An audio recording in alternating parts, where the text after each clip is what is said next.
We are going to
shack.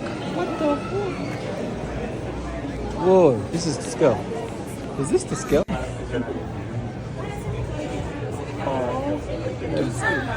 They look so innocent though. The lips look like human lips. It's super big. Calm. Like a root. Anacondas are real. But I have a question. I don't think it's 550.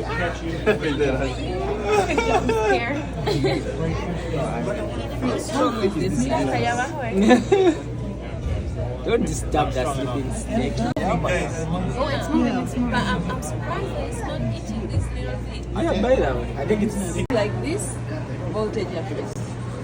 When it's like this, locating upright. Boom. shock the guy. Some Some guy's job. What do you expect? The largest animal. Holy shit. It's the whale. See, the skeleton is nearly 34 feet long. That's nice.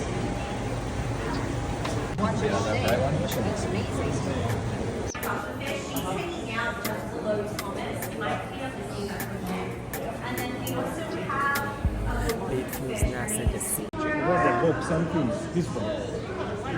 This thing is bigger than I thought. Okay. Those got turtles down there. Yeah, they're huge.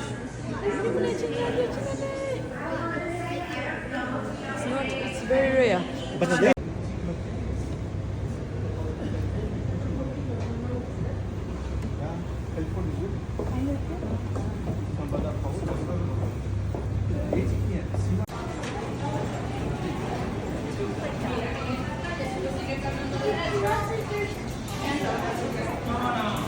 Second floor. That's all. Yeah. Now what is this? Oh, this is where we are. See you up there. Okay. My ears.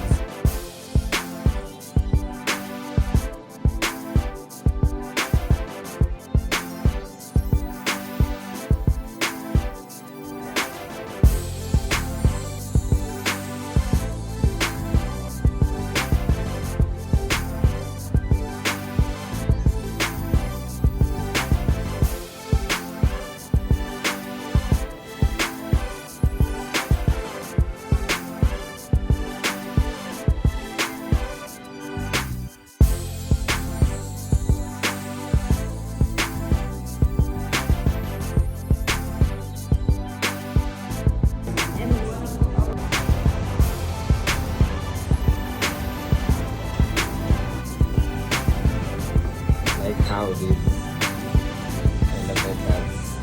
And how about? Hey, In a couple of years, of course, with light. You guys need any help? I know where them. Oh, okay, sorry, no.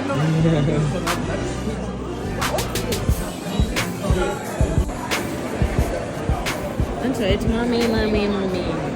Could show you chocolate samples as you enter. They can let you taste any before you buy.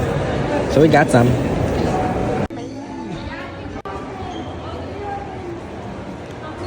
I've actually never eaten from here.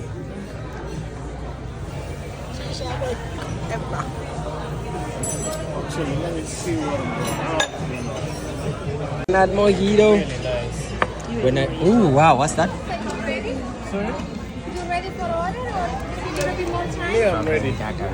Korean chicken. Okay, after that, we might want to pack these. We're gonna have them. The table is too stuffed. We want to. I have time.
So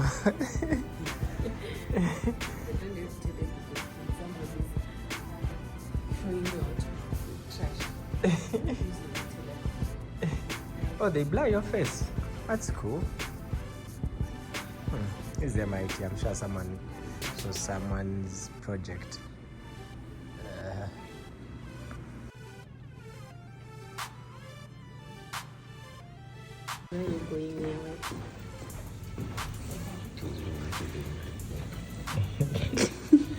One of the things you that teach you when you come to business 50 is like how deep rooted in most technology and in history these guys are.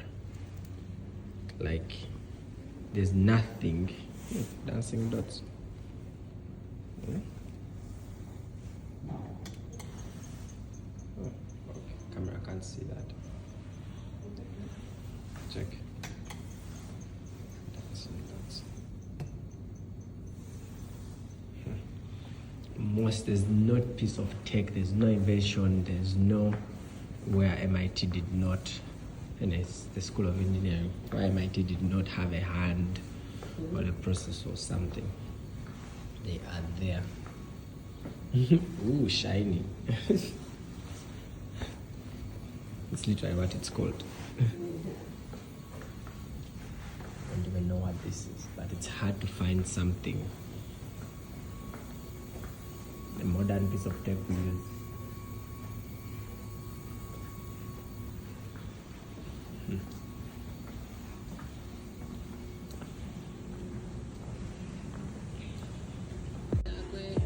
Still water.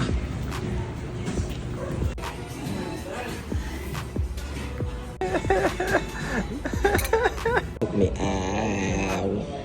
And the cat will get in and climb. And she'll wash dishes. And it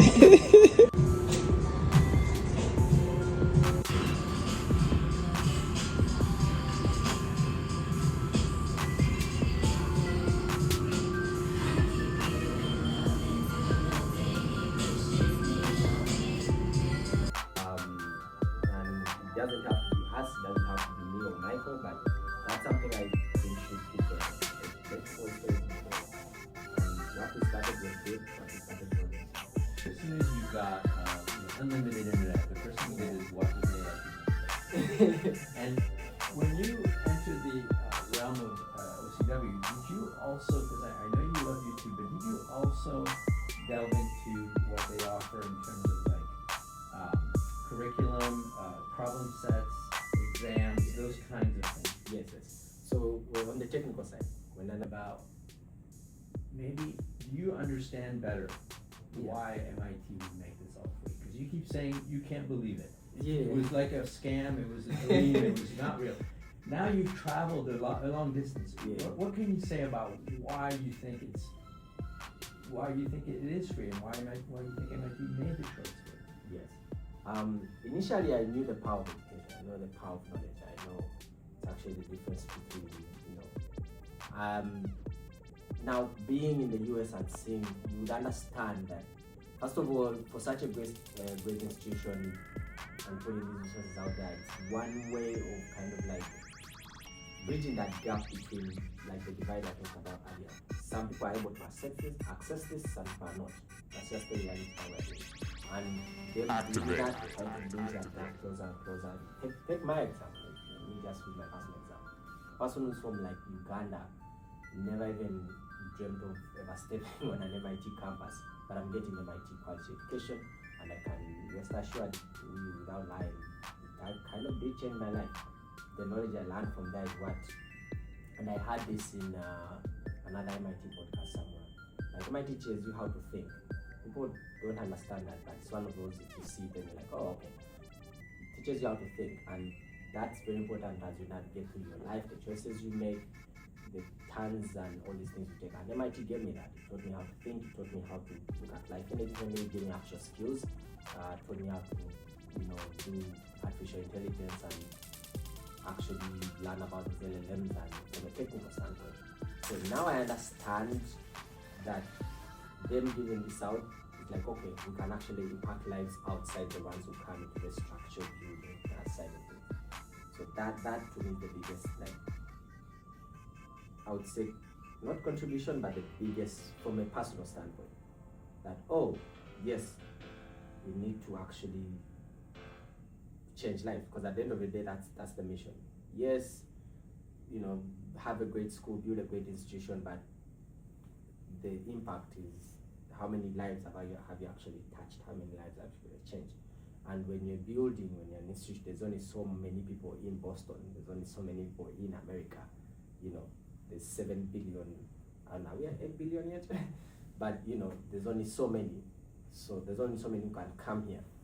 So if you put this out for free, you're even reaching a wider audience. I remember in one of those meetings, they'll tell us about the projects they've tried. They've sent this. So I went back to YouTube, the only place I know where I've learned, to now get a proper grounded understanding of AI. And of course, MIT was the first place. Patrick Winston's classes. And he says it even at the beginning of the class, like, this class will make you smarter. And you don't understand it, but if you watch them, you're like, oh, okay, right. I get you. Those were like, it's not even just about the computation. It's called artificial intelligence, but I think that class should just be called intelligence and not the artificial, because people may think it's an AI class. It's just smart class. It just make you smarter as a human being. Those are really impactful, and of course all the calculus, all the Python, computer science, and statistics, 611, 622, those ones as well. So that was the time now I went like deep for the technical side of things. Like, hey, I want to learn how the AI side of things works and really now perfect my Python. But from like a general, hey, what's new? Psychology, philosophy, that was like from way back then, 14, 15. But from the technical, oh man, I learned everything on there. I remember doing a calculus class. I think calculus in America. It was a black and white video from, I don't even know what, like, these guys have been filming since way back. It's a black and white video of an old man on chalkboard teaching you calculus. I watched that and he's brilliant. That's why I want to capture the MIT style of teaching. This is, I don't even know what year it is, but if it's black and white, I'm guessing 60s, 70s. And it's brilliant. He's teaching all these things. And at the end of it, things just click. And also I liked about MIT's style of teaching. At the end, starts talking, showing all these things, and you're like, what the hell? But by the end, everything just clicks and everything falls into place and everything falls, which is very underrated if you ask me, because I've been on YouTube, I've watched things from most institutions that can think of. If there's an educational thing, whether from the crash courses of normal YouTubers to the high-end institutions, I've watched all of them. But there's a style that MIT has that just And that's what I want to capture. That's why I want to now capture less in a language model, as device kind of thing. Like 50 something, actually 100 and something languages. Very small country though, but 100 and something languages. Yeah. So, find it. And then even during the process of finding guests for the podcast, we talked to a bunch of people because we were calling up, hey, we had you use resources. Do you mind, coming and telling your story? So there was that. And then now on the formal side of things, it's a bit, because these are people from all over the world, it's kind of hard to find them. Me and Michael actually are trying to kind of build that. Maybe we started with the LinkedIn group, but that's hard to kind of maintain. We're trying to do something outside not outside the official channels, but trying to find all these people, because they have them on a contact basis, like, hey, here's an email, here's a name, but like, who are these people? Which is harder than it sounds, but they did help us. We did connect with them. They did give us a channel for trying to put these people's voices out there, and we did do it. So that's a big commendation to them. But all the people that aside, we even called. I remember we once called a professor in Europe somewhere, like I think Eastern Europe somewhere. It was like, oh yeah, he's used this way back in 2005 something. Sorry, not 2015, 2009, and one of the biggest problem was the content was in English. So he would translate the content, like people doing amazing things with this content and sharing their stories was actually kind of impressive from all over the world. And you talk to a professor like, oh yeah, I remember that was years ago.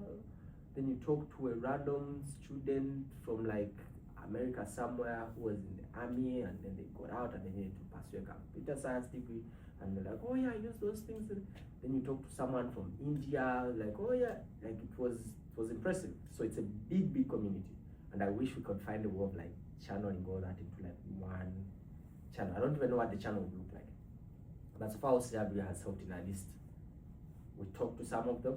We couldn't talk to all of them, but we talked to a bunch of them, and we connected with some of them. We got some of their stories told. There's a podcast out there, and I'm guessing it's not going. The principal language? Yeah, that's the first one. Yeah. It's the official one.